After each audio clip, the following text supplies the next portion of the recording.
वृंदावन में एक भक्त गैया चराता था, एक आश्रम की गैयाओं की सेवा करता था। इतना सीधा था कि पूरे आश्रम के बालक, आश्रम के गुरुजी सब उसको बोलते थे भोंदू।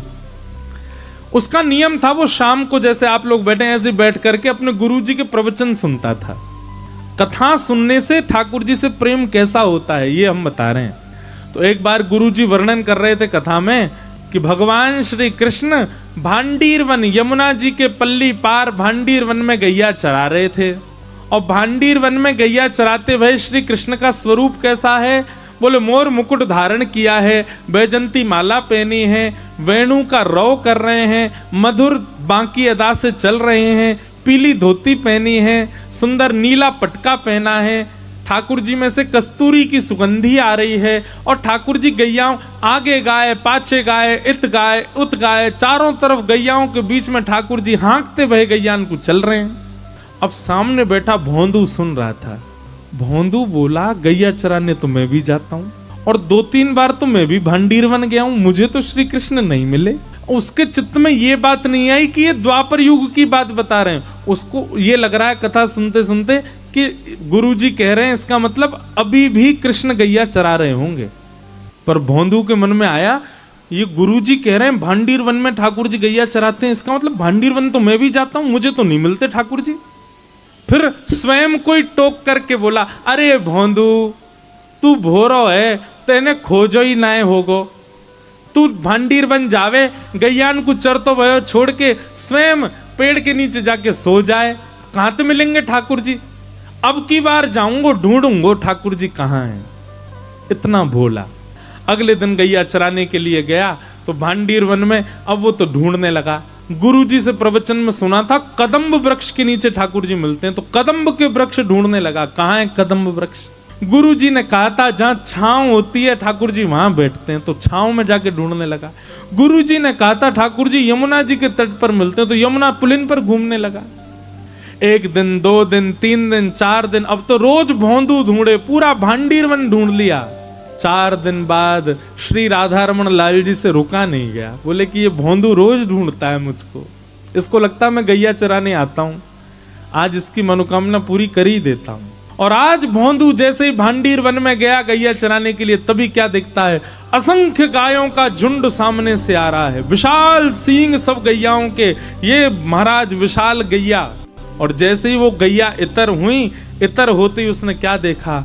श्याम वर्ण त्रिभंग लली पीतांबरी पहने हुए श्री बाल कृष्ण चलते हुए उसकी ओर आ रहे हैं। मोती की लड़ धारण करी है, घुंघराले केश हैं, एक मोर पिछ ऊपर पहना हुआ है।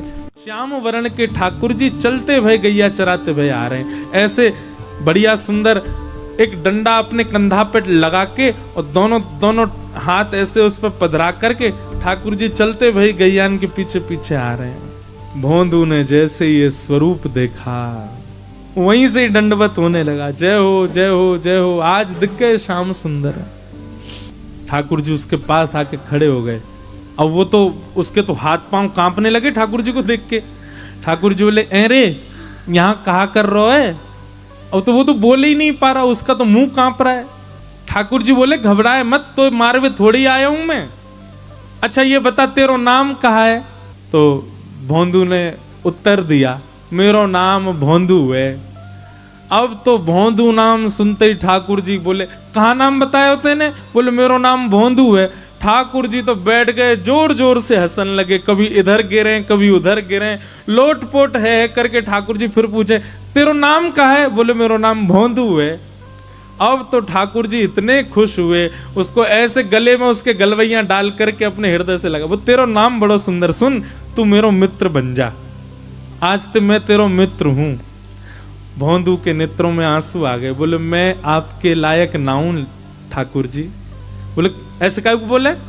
देख तू भी गैया चरावे, मैं भी गैया चराऊं, तू गैया को दूध काढ़े, मैं गैया को दूध पीऊं, तू गैया को दूध काट के मक्खन बनावे, मैं मक्खन खाऊं, तू भी भांडीर बनावे, मैं भी भांडीर बनाऊं, हम दोनों एक से। और सुन, तू भी भोंदू और मैं भी भोंदू, हम दोनों मित्र हैं, सब तो समान है।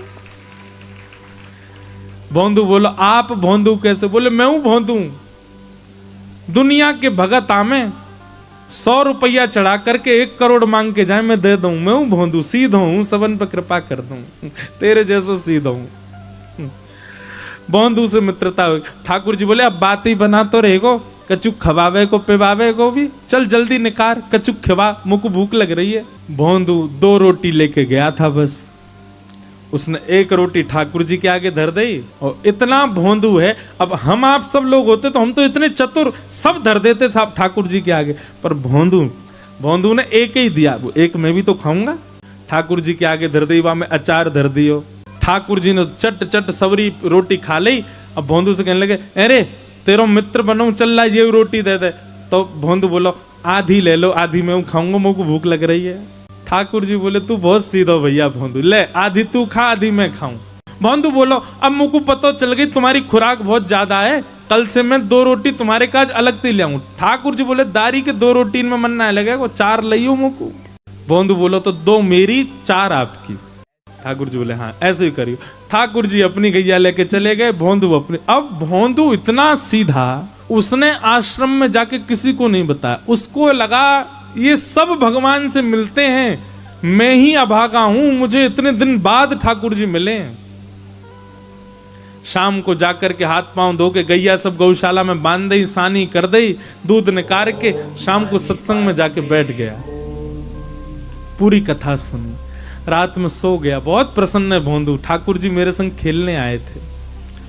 दूसरे दिन भोंदू गया रसोई घर में, जाके रसोईया से कहने लगा भैया आज 6 रोटी दे दो। बोलो ए भोंदू तू तो 2 ही रोटी पाता है, ये 6 रोटी क्यों चाहिए? भोंदू बोलो वो नंद नंदन ठाकुर जी आए थे कल गैया चराते हुए, भूखे रह गए, बड़ो पेट है उनको, यूं करे 4 रोटी लियो, मेरे 4 उनकी 2 मेरी। रसोईया बोले ए भोंदू कुछ भी बोल लो है, नंद नंदन ठाकुर जी आए, एक काम कर गुरुजी से बुलवा दे, गुरुजी बोल देंगे तो दे देंगे हम तो को। भोंदू गया गुरुजी के पास, गुरुजी एक निवेदन करनो। गुरुजी बोले हाँ भोंदू बोल। मैं गैया चरावे जा रहे हो तो मैंने रसोईया से कही 6 रोटी दे दे, वो मना कर रहा है, आप कह दो। रसोईया ने कही जय जय ये 2 ही रोटी खावे, आज 6 का ही को मांग रहे हो? बोले अरे भोंदू तू 6 क्यों मांग रहे हो? बोले नंद नंदन यशोदा नंदन ब्रज उर चंदन जिनकी आप कथा सुनाते हो श्री कृष्ण, कल वो आए थे गैया लेके, मेरी सबरी रोटी न खा गए, या हमारे वो भूखे रह जाएं, उनके काजे रोटी ले जा रहा हूं, आप आज्ञा दे दो। गुरुजी बोले ए भोंदू इधर आ। कौन आते हैं? बोले गुरुजी आप जिनकी चर्चा सुनाते हो ना, भांडीर वन में गैया चराने आते हैं, पीली पीतांबरी पहनते हैं, टेढ़ा मुकुट पहनते हैं, कानों में मकराकृत कुंडल पहनते हैं, वैजंती माला पहनते हैं, सांवरे सलोने बंशी बजाते हैं, कटाक्ष नेत्र हैं, मधुर मुस्कान है, वही नंद नंदन श्री कृष्ण कल गैया चरावे भांडीर वन में मुझको मिले, मेरी रोटी खा गए, या हमारे मैं आज ज्यादा ले जा रहा हूं। गुरुजी समझ गए, बोले भोंदू झूठ नहीं बोलता, भोंदू सच में वो आए थे। हाँ गुरुजी। अच्छा जब वो आए थे तो उनकी सुगंधी कैसी थी? बोले गुरुजी ऐसा लग रहे हो मानो जैसे कोई ने केसर चंदन घिसके और वो धर दिया हो कटोरी में, वाकई जैसी सुगंधी आवे वैसी सुगंधी। भागवत जी में वर्णन है ठाकुर जी में से चंदन की सी सुगंधी आती है। गुरु जी के नेत्र सजल हो गए, बोले और बताना। बोले घुंघराले केश हैं और घुंघराले केशन की बेणी बनी भई है, और वह बेणी में ऐसी मोर पिछ ठाकुर जी पहन के आम है। गुरु जी बोले और बताना भोंदू। बोले ठाकुर जी जब जोर से ठहाको मार के हंसे ना, उनके दंतावली देख करके, उनकी मधुर मुस्कान देख करके तो ऐसा लगे कोटि कोटि चंद्रमा उन पे वार दो, इतने सुंदर लगे। और बताना भोंदू। बोले गुरुजी कल जब उनने मेरे गले में गलवैयां डारो ना, तो जैसे हम आप एक दूसरे के गले में गलवैयां डारें तो निष्ठुर था को अनुभव होवे, ऐसा अनुभव होवे या कि हड्डी चुभ रही है। पर जब कल उनने मेरे गले में गलवैयां डारी ना, मुझको ऐसा अनुभव ही ना भयो, मुझको तो ऐसा लगो कोई मखमली गद्दा मेरे कंधा पे धर दियो, इतने कोमल अंग उनके। गुरुजी को विश्वास हो गया कि इसको कृष्ण मिले। हाथ पकड़े, भोंदू मेरो एक काम करेगो? बोले हाँ बताओ ना गुरुजी। वो आज भी आएंगे? बोले हाँ आएंगे। तू उनको लेके आश्रम आ जाएगा? भोंदू के मन में आया गुरुजी इतने शिष्य आपके, आप मुझसे ही क्यों कह रहे हो कि इतने योग्य बालक, सब पढ़ना लिखना जानते हैं, सब संस्कृतज्ञ, मैं तो ग्वारिया हूं। मुझे तो गैया चराते मिल गए कल गलती। गुरुजी ने हृदय से लगा लिया, बहुत भोला है भोंदू तू। हाँ सबको मिलते हैं, लेकिन हम चाहते हैं कि तू ही लेके आ उनको। भोंदू तो इतना खुश हो गया कि गुरुजी ने मुझको पहली बार कोई कार्य दिया है। निकल पड़ा, आज बड़े उत्साह में गया भांडीरवन। भांडीरवन जैसे ही पहुंचा तो विलंब से पहुंचा, ठाकुर जी पहले ही पहुंच गए थे। ठाकुर जी बैठे थे, आया, जय जय क्षमा कर दियो, आज विलंब है। बोले नहीं हम तो ते नाराज है, तू विलंब ते क्यों आयो? भोंदू बोलो आज गुरुजी ने रोक लियो, फिर रसोईया ते मेरी ने झड़प है गई, रोटी ना दे रहो आपके काजे। तुरंत उसने पोटली खोली, ठाकुर जी की 4 रोटी उठा के दे, अब भी 6 नहीं दी है ठाकुर जी को, 4 ही रखी है सामने। जे आपकी 4 रोटी, जे आपको अचार, और जे मेरो है या मत खा जाइयो, कल भूखो रह गयो मैं आपकी वजह से। ठाकुर जी रोटी पाने लगे, भोंदू ऐसे घुटने दबा रहा ठाकुर जी के। ठाकुर जी के जय जय, एक मेरी बात मानोगे? बोला हाँ। इतने वर्ष है गए मुझको गैया चराते हुए, मेरे गुरुदेव ने पहली बार मुझसे एक जिज्ञासा करी है। ठाकुर जी बोले का जिज्ञासा? आप मेरे संग आश्रम चलो गुरु जी के पास। ठाकुर जी रोटी पाते जा रहे हैं, ए भोंदू देख तू हमारो मित्र है, हम तेरे मित्र हैं, जे गुरु जी बीच में मत लावे, बस मैं तोते मिलूंगा तू मोते मिलेगा, और कोई से ना मिलूंगा मैं, सबंत मना कर दे। भोंदू बोलो पहली बार गुरुजी ने कोई काम दियो, ऐसा तो मत करो, अगर गुरुजी नहीं होते तो मैं आपसे कैसे मिलता, उन गुरुजी की इतनी बात तो मान लो, आप चल दो। ठाकुर जी बोले देख भोंदू हमारी अंतिम बार बात सुन ले, तू बस हमारो सखा, और कोई से हम बात नहीं करेंगे। भोंदू बोलो तो नहीं जाओगे आप गुरुजी के पास? ठाकुर जी बोले नहीं जाएंगे। भोंदू ने तुरंत पोटली बांधी और पोटली बांध करके और उठ गयो, अपनी गैयान को इकट्ठो करने लगो। ठाकुर जी बोले का कर रहे हो? बोले का कर रहा हूँ, का गैया ने लेके जा रहा हूँ कहीं और सुनो मैं क्यों जाऊं, तुम जाओ यहाँ पे, अपनी गैया ने लेके कहीं और चरावे जाओ, जे भांडीर बने, जे भी मेरे गुरुजी ने बतायो, यहाँ आप अपनी गैया लेके नहीं आओगे, कहीं और गैया चराओ। ठाकुर जी बोले देख ऐसे गुस्सा मत करे, हम तेरे सखाएं।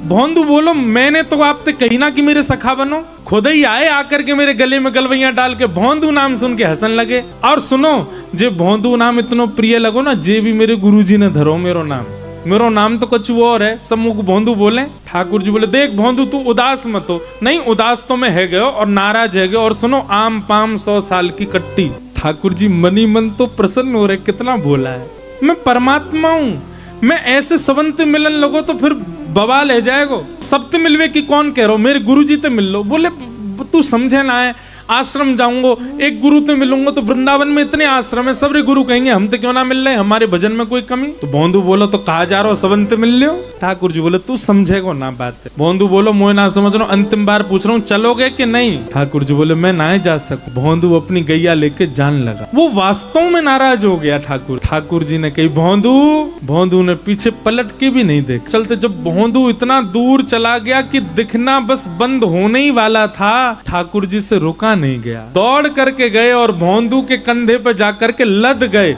और लद करके बोले अब ले चल अपने गुरुजी के पास, चल तेरे गुरुजी तो ही मिल के आऊंगा आज मैं। भोंदू अपने कंधा पे लेकर के ठाकुर जी को गया। संध्या का समय गुरुजी द्वार पर ही बैठे थे, तभी देखा कि आश्रम की गैया आ रही हैं, और जैसे ही उन गायों का झुंड थोड़ा सा इतर हुआ, तभी वो दृश्य देखा, वो छवि देखी, भोला भाला सा भोंदू और अपने कंधे पर जगत नियंता जगदाधार श्याम सुंदर को पिद्दी पर लेकर के आ रहा है। देखते ही गुरुदेव मूर्छित होकर के गिर पड़े। गुरुजी होश में आए, जैसे नेत्र खुले कि भोंदू की गोद में गुरुजी और सामने श्याम सुंदर खड़े। दर्शन करके ठाकुर जी को प्रणाम किया, और ठाकुर जी को प्रणाम करने के बाद भोंदू के चरणों से लिपट गए गुरुदेव। भोंदू कहने लगा गुरुजी क्या कर रहे हैं आप? अरे जे मत करो, अपना परिवार त्याग दिया, सन्यास मार्ग अपना लिया, वृंदावन आकर के बस गए, वेदों का अध्ययन किया, शास्त्रों का अध्ययन किया, लेकिन कभी ठाकुर जी को नहीं देखा, और तू